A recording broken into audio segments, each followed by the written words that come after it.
Good afternoon, brothers and sisters. Good afternoon, Sister Monique. Today I'm going to tell you the story about John 3:16. For God so loved the world, He gave His only Son. Whoever believes in Him shall not perish, but have eternal life.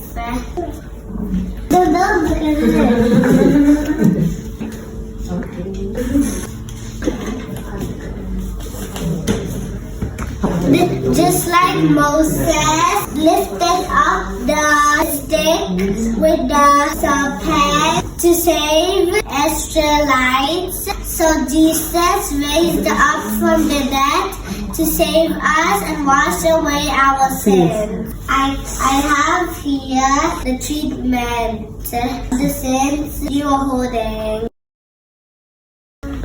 Antidote is next. Anger. Antidote to anger is patience. And next is one. Pride. Okay, so Antidote to pride is humility. is humility. Next. Purity. The antidote to purity is purity.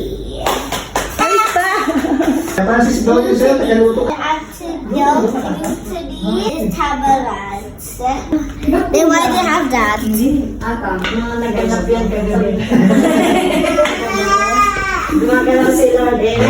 Amen.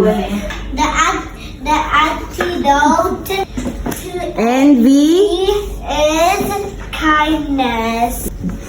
Great. Ano ba yung The antidote to greed is generosity. May God all hear us by the love of the Lord.